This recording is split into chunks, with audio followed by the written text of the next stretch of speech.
Rome seemed to own the world. Her empire stretched from Scotland to the Sahara. Her army controlled 3 continents.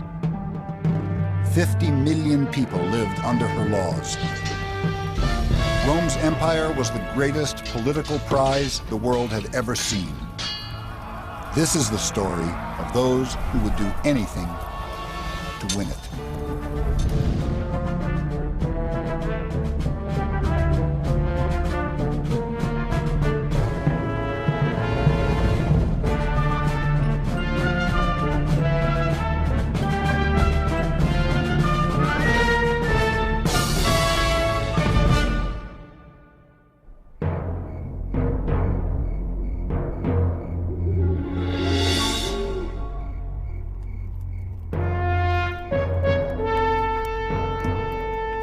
It's a warm spring night in 82 BC, and Rome is struggling to control one of its generals.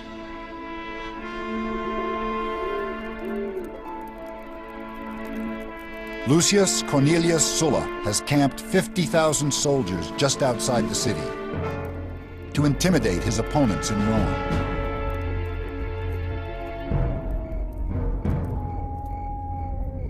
Sulla is a cunning politician and a brilliant general. He's returning from a successful 4-year campaign in the East and is used to getting his way. He meets with the Roman Senate and demands they give his soldiers land as a reward for their conquests. For the first time in Roman history, a general is bullying the government.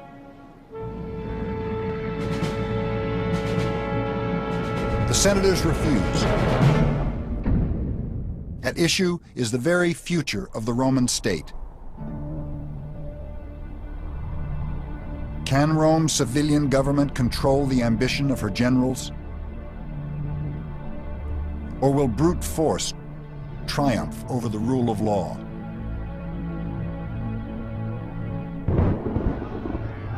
That night, Sulla posted his answer. Lists of his political enemies with cash rewards next to their names. Sulla had tried to persuade his opponents.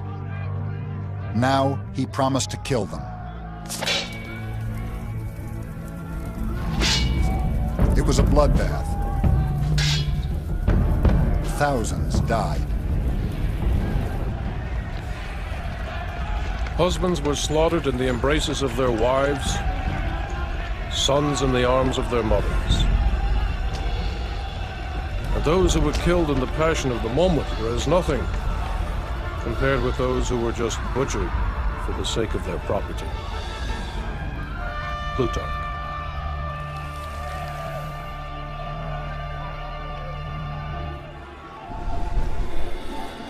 Sulla's reign of terror only lasted 4 years, but a fatal precedent had been set.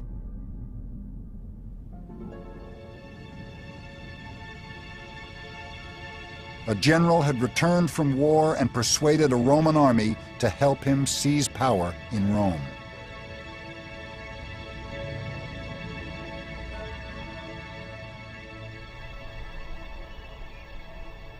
Yet 400 years earlier, Romans had dreamed of something very different. When Rome was nothing more than a village on the banks of the river Tiber, Romans made a revolutionary commitment that would change the course of history.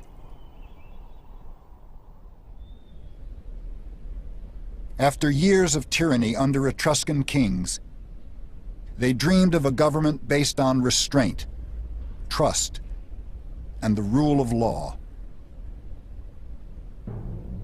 In 509 BC, they created the Roman Republic, the world's first representative government.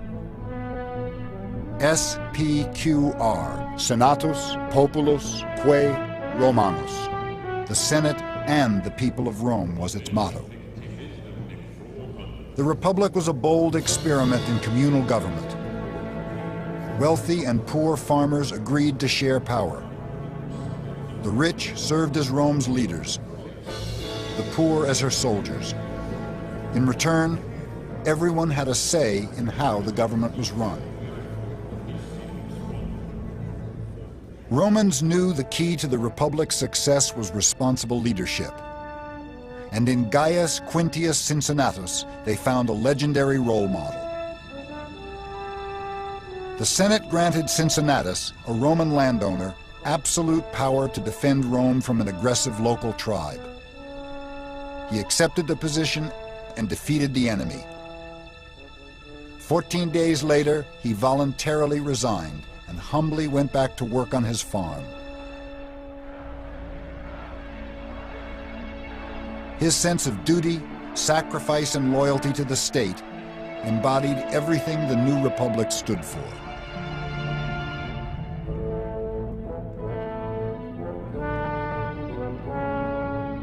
The Roman Republic has served as a model for Western democracies ever since.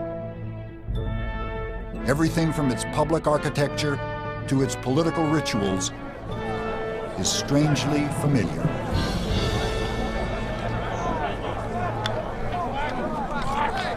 Once a year, the whole city would turn out to vote for its leaders.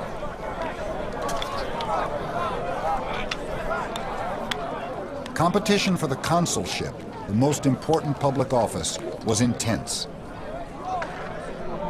The election of a consul in the Roman Republic is like the election of the American president. You call people friends who you would not normally call friends. You shake hands, you kiss babies. And what you're trying to do is to get a bandwagon going, to appear a winner. And very gradually, as in American presidential elections, people drop by the wayside. Something goes wrong with their campaign. The remaining candidates then turn to their spin doctors. If it can be managed at all, there should be scandalous talk of character, about the crimes, lusts, and briberies of your competitors. Quintus. It was up to the senators to ensure that politics didn't get too frivolous. They were the guardians of Rome's traditions. The Roman Senate and the American Senate are the two greatest senates of all time. Roman senators got no pay. They serve for the honor of serving their state as a senator. The Senate was intended to be made up of old men, not the swiftest of the swift or the strongest of the strong, but the wisest of the wise. Why were they wise? Why were they the wisest of the wise? Because they were old men. They had experience. Under their watchful eye, the young republic fostered a sense of civic pride, the foundation of Rome's empire. Her volunteer army carried Roman power to unimaginable places. By the 2nd century BC, Rome was mistress of the Mediterranean. Yet beneath the surface of Rome's success lurked serious contradictions. Women had few rights, and it was never one man, one vote. Elections were always rigged in favor of the wealthy. Political equality was never a Roman ideal. They lived in a world of extremes. While the rich redefined the meaning of decadence, 95% of the people struggled below the poverty line.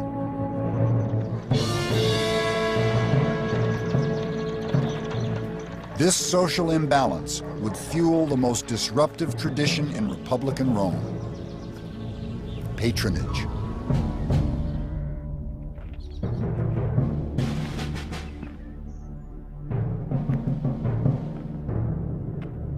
Every morning at dawn, the poor gathered in the courtyards of the rich. These wealthy patrons saw to the needs of their clients. Some needed work, others legal advice. In return, clients promised patrons their vote at election time. But Rome's great patrons were also Rome's great politicians, and obligations to their clients often clouded their duty to the state. Loyalty was divided, and the ideals of the Republic compromised. The conflict between patronage and politics was set to explode.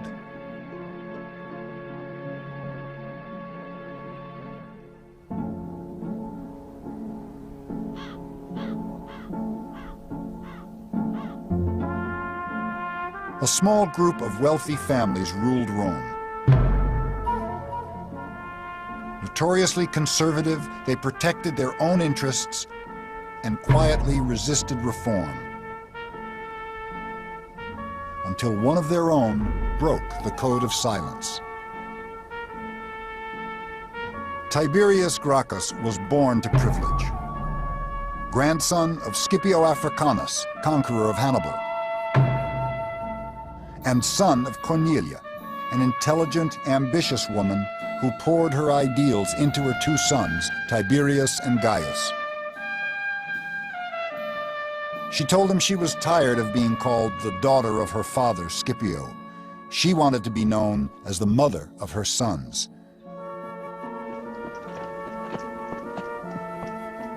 In 143 BC, the young Tiberius left Rome to join the army in Spain. It was a very disturbing journey.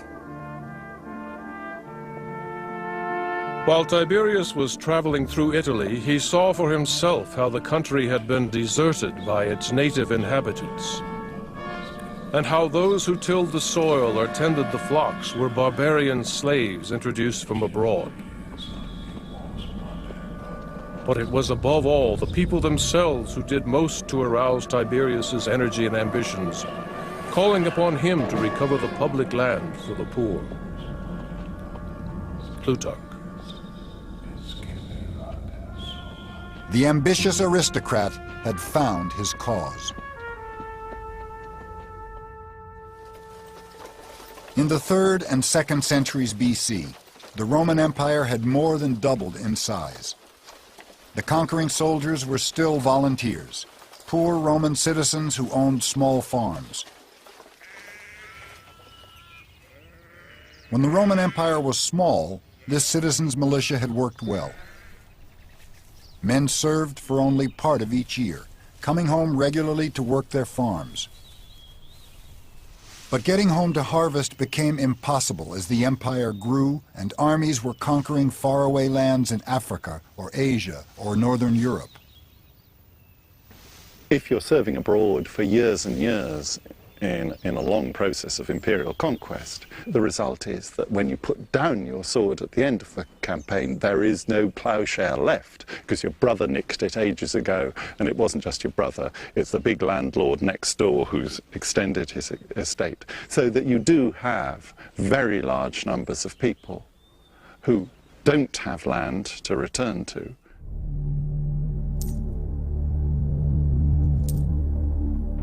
Their new estates netted the Roman aristocracy obscene profits, which they used to buy foreign slaves to work the land. So when veterans returned from war, they'd lost their land to the wealthy and their jobs to slaves. Tiberius Gracchus promised to change all that. The wild beasts that roam over Italy have their dens and holes to lurk in. But the men who fight and die for our country enjoy the common air and light and nothing else. It is their lot to wander with their children, houseless and homeless over the face of the earth. The truth is that our soldiers fight and die to protect the wealth and luxury of others. They are called the masters of the world, but they don't possess a single clod of earth which is truly their own. Gracchus.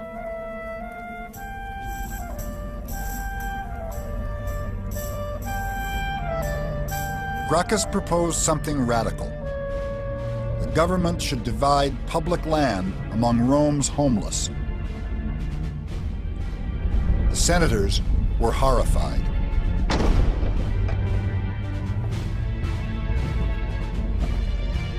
His plan threatened their own huge estates and also their political livelihood. If passed, it would make Tiberius Gracchus the patron of Rome's massive underclass. He'd be the most powerful man in Rome. The story of Tiberius Gracchus is the Roman aristocrat who cheats. He does the thing that they've all got a little convention among themselves. There's some things you do, there's some things you don't do.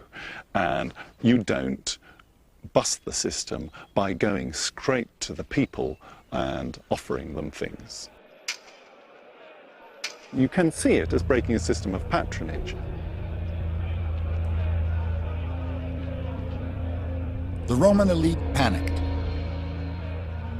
A group of senators confronted Gracchus as he was speaking to his supporters.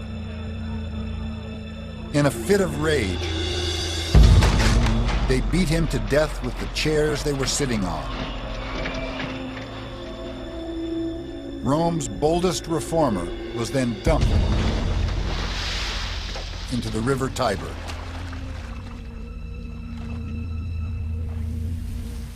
Yet Gracchus had revolutionized Roman politics. By championing the needs of the poor, Gracchus had shown how an ambitious aristocrat could outmaneuver his conservative peers. But people power would do more than divide Rome's leaders. Ultimately, it would threaten the Republic.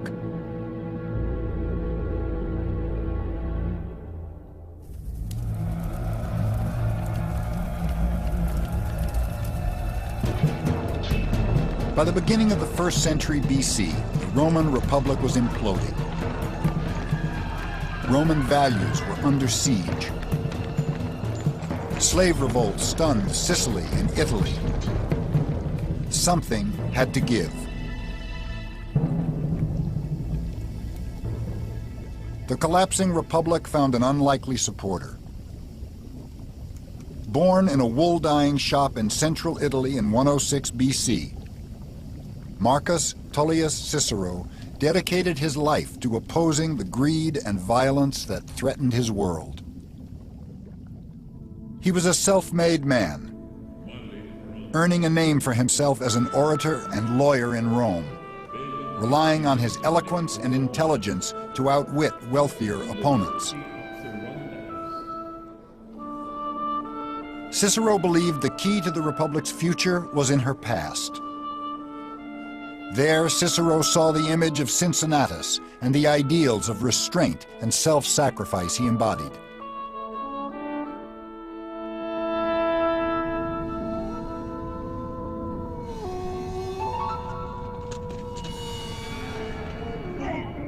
But there was another role model. Romulus, Rome's legendary founder, who was reared by a savage wolf and killed his own brother in a struggle for power.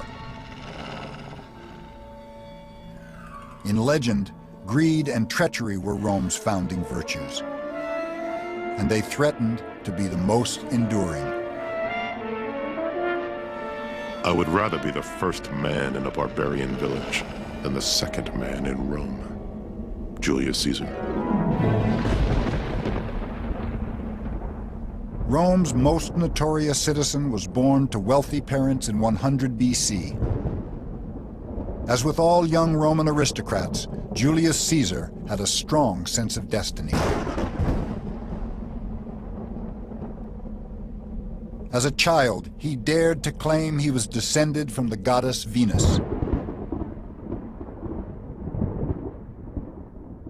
Caesar's first official post was as a military officer in Spain. There, the 30-year-old Caesar stared at a statue of Alexander the Great. How had he achieved nothing, he wept, when at his age, Alexander had conquered the world?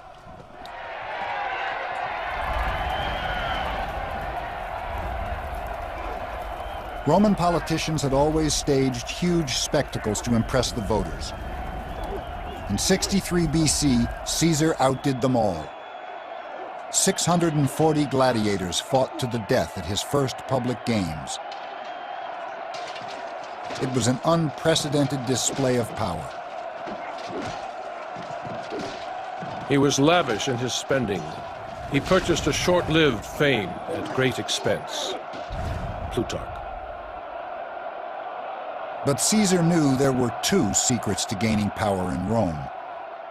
One was playing to the people. Commanding a successful army was the other.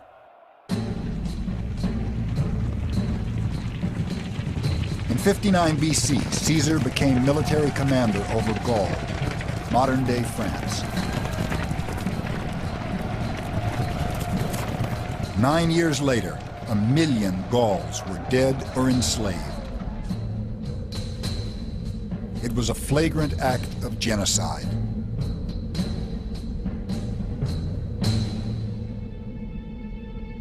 Caesar would now summon the ghost of Sulla, Rome's first warlord.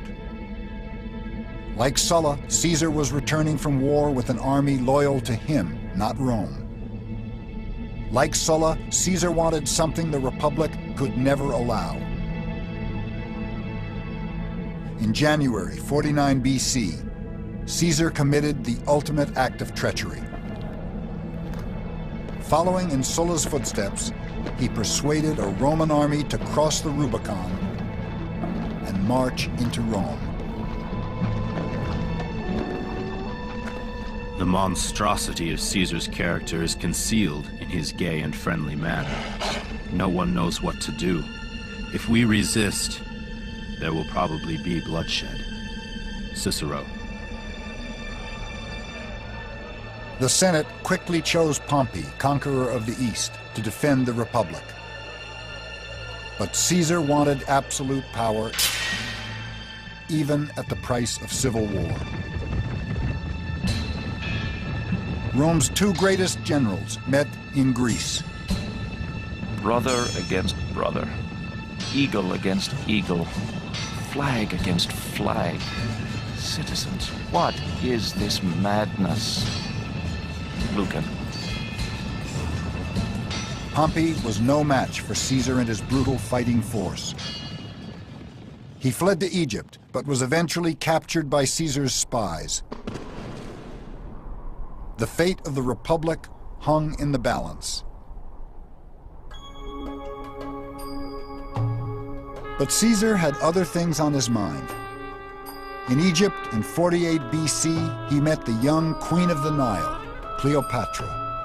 They fell in love and had a child. Cleopatra persuaded Caesar to help her overthrow her brother and gain the throne of Egypt. Then, in 46 BC, she accompanied Caesar back to Rome. Cleopatra represented for the Romans every threat you can imagine.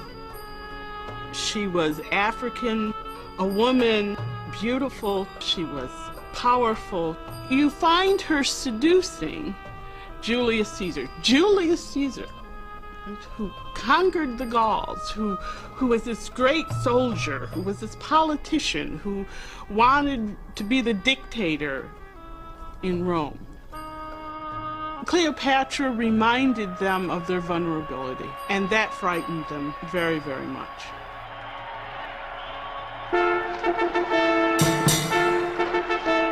Vulnerability was not something Caesar understood. Veni, vidi, vici. I came, I saw, I conquered, was the motto of his dazzling return to the city.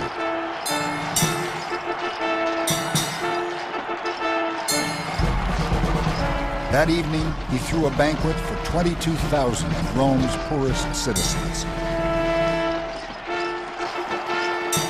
Hypnotized, the people did the unthinkable. They voluntarily voted Caesar the absolute powers of a dictator.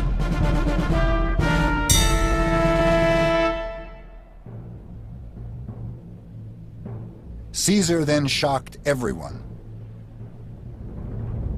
He used his total control not for revenge, but social reform. Like Gracchus, Caesar gave the Roman poor what they wanted. He made sure no Roman citizen ever went hungry. He gave grain to the poor and land to his soldiers, paid for by himself. Caesar, the benign dictator, was incredibly popular. Like Gracchus, he was a little too popular for some. Here was a man who was desperate to be king of the Roman people, master of the whole world. A man who believes such an ambition to be morally right must be insane. Cicero. In February 44 BC, he went too far. Caesar asked the people to elect him dictator for life. To accept absolute power forever was an open insult to his Republican peers. Cicero was disgusted and retired from political life in protest. The Senate wasn't so meek. They invited Caesar to explain his actions. It was the Ides of March.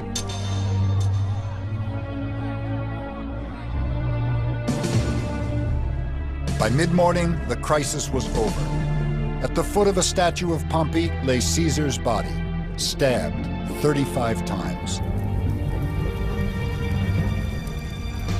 Rome's poor were outraged.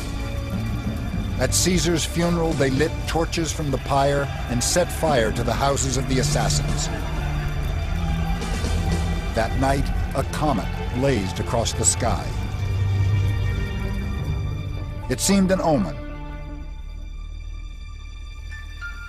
Julius Caesar, the champion of the poor. The citizens of Rome declared him a god. That changed everything. For the poor had made it clear they valued the gifts of a dictator more than the empty promises of a republic. You could get rid of Caesar, but you couldn't get rid of Caesarism.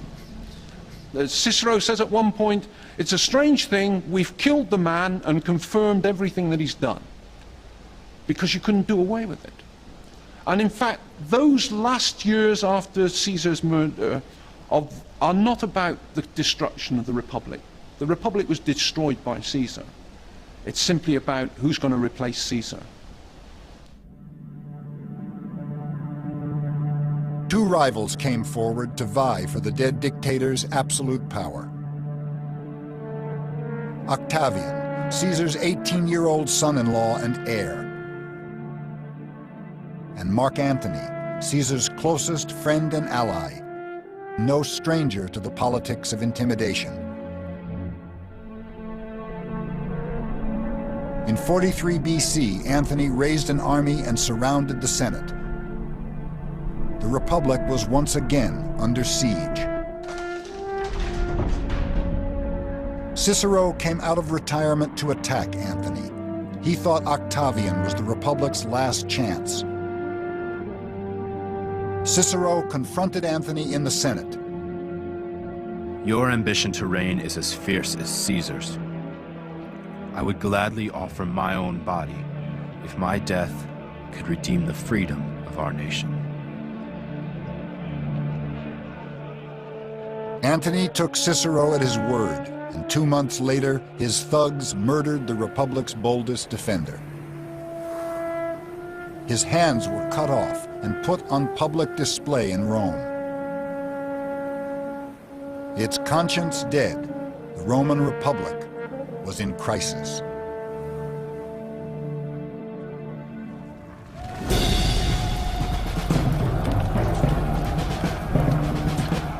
In 33 BC, 10 years after the assassination of Julius Caesar, Mark Antony and Octavian were still fighting for control of the Roman world. The ghost of civil war was back.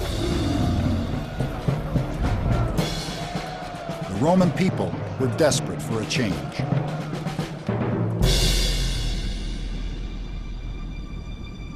The rule of a single man is the only remedy for a country in turmoil. Tacitus. Octavian finally defeated Anthony in 31 BC to become the undisputed ruler of the entire Roman world. But his greatest victory would be one of statesmanship. Octavian was poised to redefine the very meaning of power in Rome. He understood patronage was the secret to control in Roman society.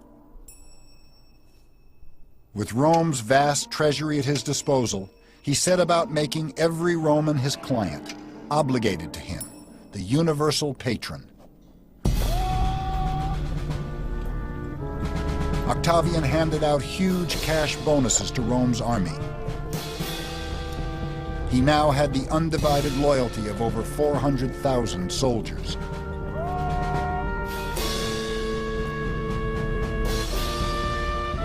He then played to the people like never before, increasing the grain handout and building huge aqueducts to bring fresh water to Rome's poor.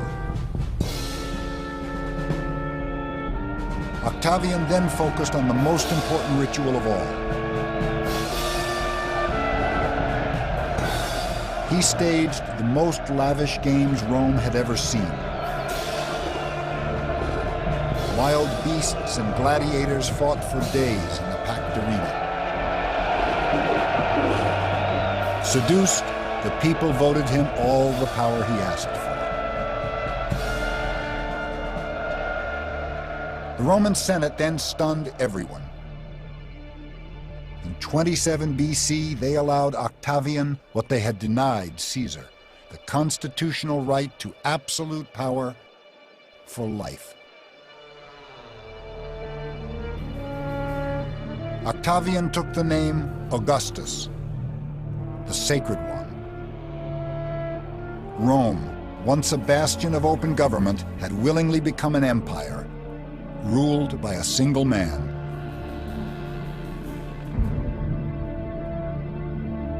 Octavian Augustus had become the Roman Empire's first emperor.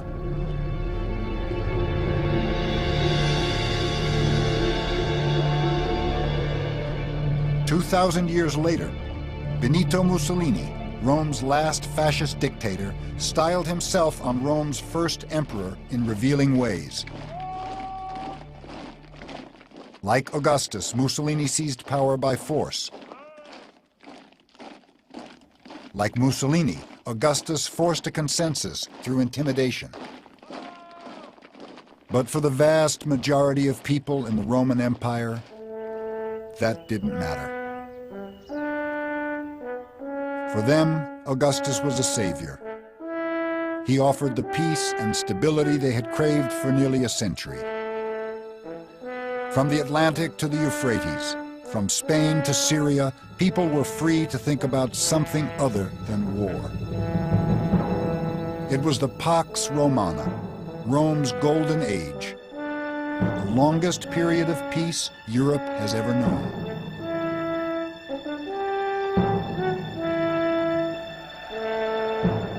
Yet the architect of peace would never enjoy his own triumph. For Augustus was obsessed by a question that plagued all Roman emperors. What would happen in Rome when he died?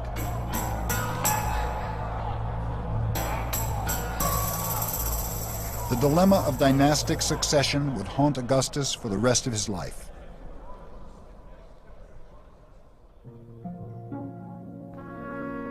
His marriage to Livia had produced no male heirs.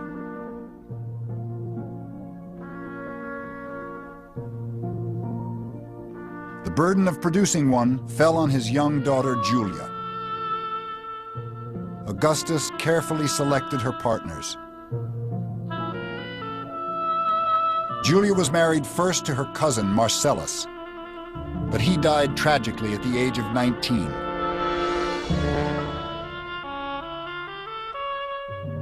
She was then married to Marcus Agrippa, her father's military advisor. He was 30 years older than her. He died too. Finally, Julia was paired with Tiberius, her own stepbrother. The only thing they shared was a mutual dislike for each other's company. Poor Julia was overwhelmed by the arranged marriages. Inevitably, she looked elsewhere for intimacy.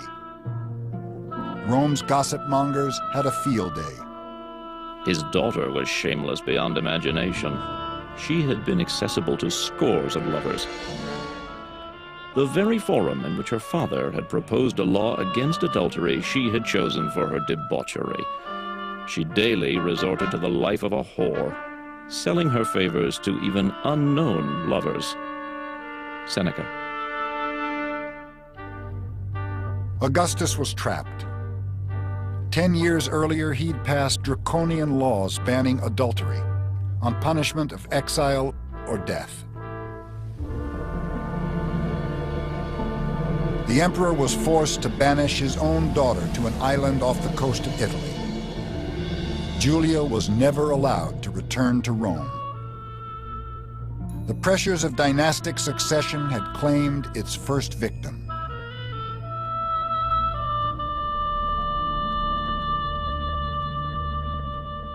Rome's first emperor eventually died in 14 AD at the age of 76.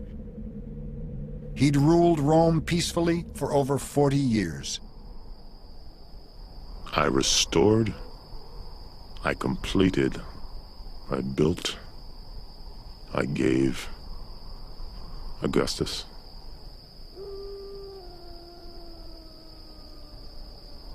Augustus had given Rome a sense of pride, stability, and prosperity. Yet he'd failed to provide what every dynasty needs most: a sense of security. Imperial power seized by force could always be lost to force. Insecurity plagued Augustus's successors, and their paranoid delusions would be the undoing of his dynasty. Ironically, the biggest threat came from the Praetorian Guard, the elite troops meant to protect emperors, not kill them. Problems soon surfaced in the reign of Tiberius, Rome's second emperor, who struggled in the shadow of Augustus throughout his reign. In 23 AD, after 9 years on the throne, Tiberius retired to the island of Capri, exhausted by the pressure of power in Rome. Anyone who holds power is challenged all the time. Tiberius said, holding on to power is like holding on to a wolf by its ears. You know, it's this thing that can come round and bite you at any moment.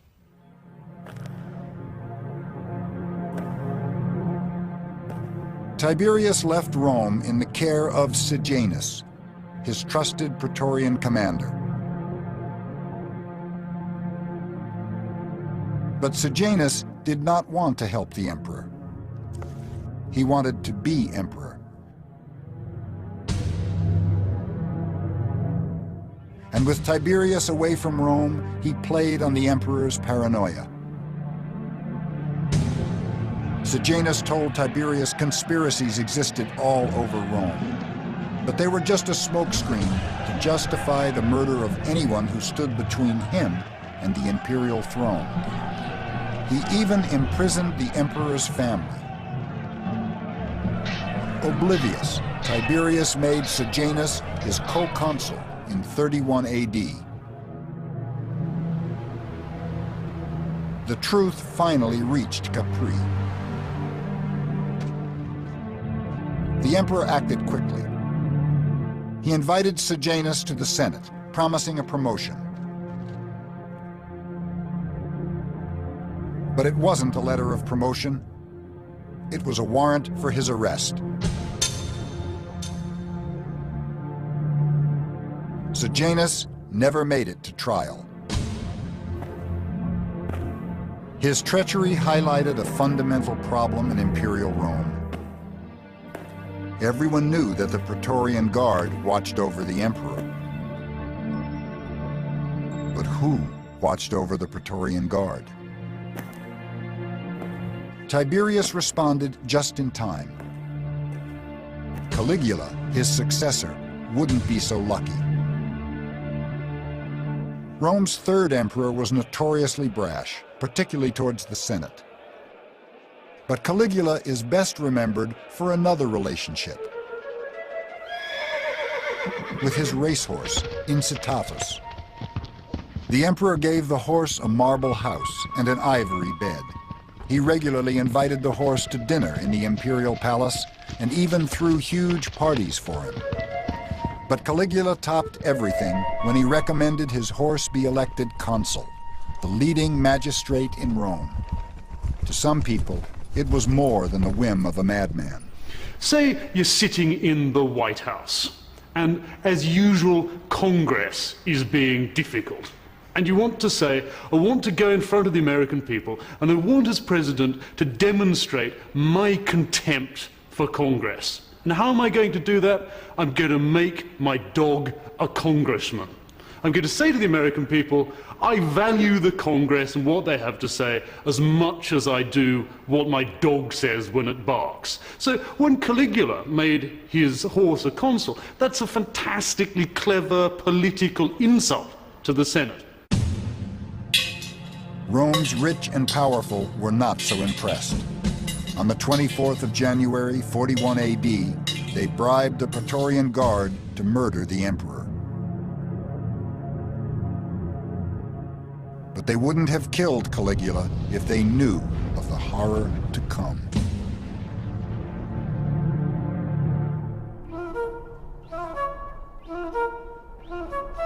By the middle of the 1st century AD, Romans thought the worst had passed.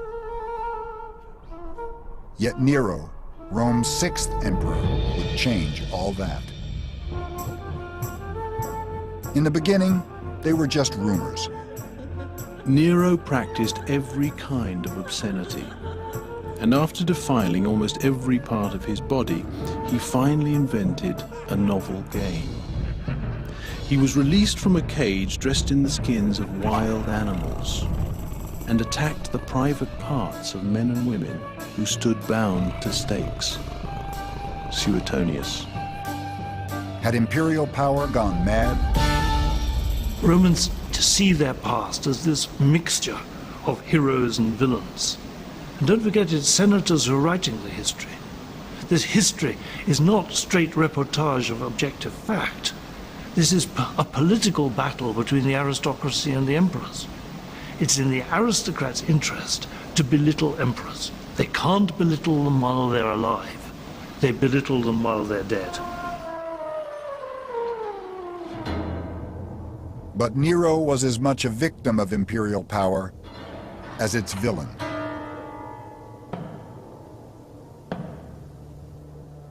His father died when he was only 3. He was brought up by his overbearing mother Agrippina, who had one ambition: to make her son emperor.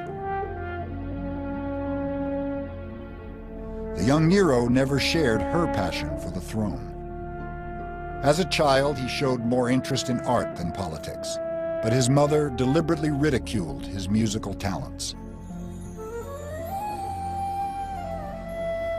In 54 AD, at the tender age of 16, Nero became an unwilling emperor. He began by doing what emperors were supposed to do. He provided for the poor, building massive public baths and handing out cash to every Roman citizen. Rome, it seemed, was in capable hands, but whose hands were they? Agrippina still exercised a humiliating influence over her son. She minted coins that showed her next to the emperor. Nero was furious. He turned to the one thing he loved and thought he was good at: the theater. Yet Rome's performing artists were normally slaves, courtesans, or foreigners, never emperors. How could one endure to hear, let alone see, a Roman, a senator, a Caesar, An emperor named on the program as a contestant. In putting on the mask of an actor, he has thrown off the dignity of his sovereignty. Cassius Dio. When Agrippina joined the public outcry, Nero snapped. He immediately banished his mother from Rome. But distance did not solve the problem. Agrippina's repeated criticism incensed Nero. In a fit of anger, he asked the Praetorian Guard to silence his mother once and for all. Romans were appalled. It was their first glimpse of the emperor's brooding insecurity. Nero scrambled to resurrect his public image. What Nero then does is a very dangerous experiment in playing to the people, because he plays in ways which traditionally have been defined as beyond the pale. To perform as a charioteer is definitely breaking all sorts of status barriers. And yet the charioteers are the pop stars of the day. Nero's antics seem to have saved him.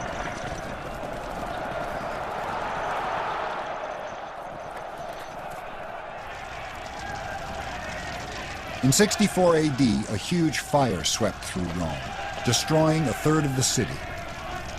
Half the population was left homeless. Nero's response was equally tragic.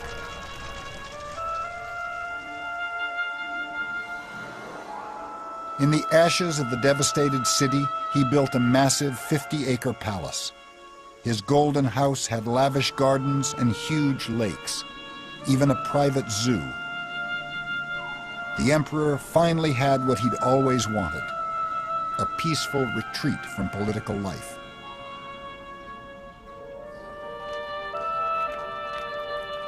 Rumors quickly circulated that the emperor had intentionally started the fire to clear space for his new palace.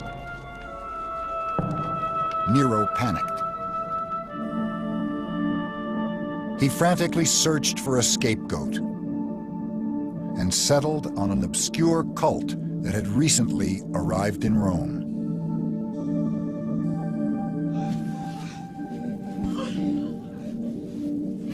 Nero substituted as culprits and punished with the utmost refinements of cruelty a class loathed for their vices, who the crowd called Christians.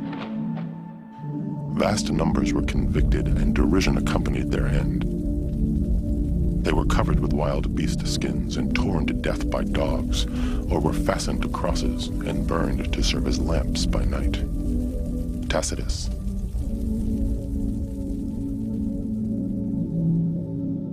Most Romans felt sympathy for the victims. Nero's propaganda exercise had clearly failed.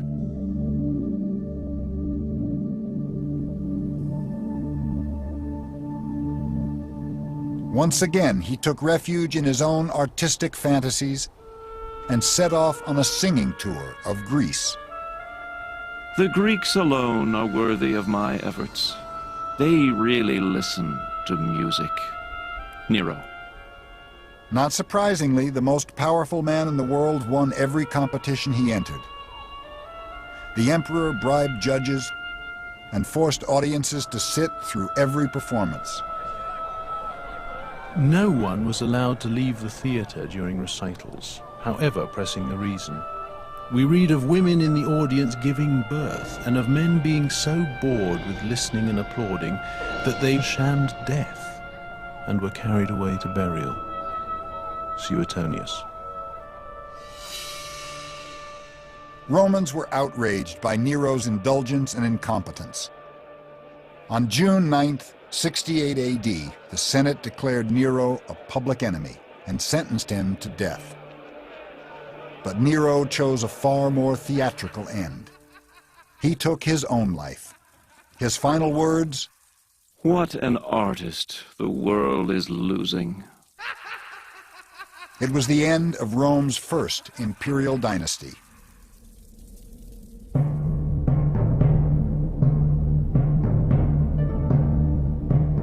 Augustus had ruled with restraint. Tiberius had ruled with indifference. Nero hadn't really ruled at all. The tragic demise of Rome's first imperial dynasty would echo for centuries to come. There would be emperors in Rome for another 400 years, but their dynasties would all rule with the same rhythm of power. Like Augustus, they'd start off promising the best of times. Their generosity would give Rome its grandeur. Their armies would guarantee the empire its peace. But like Nero, their reigns would end in catastrophe.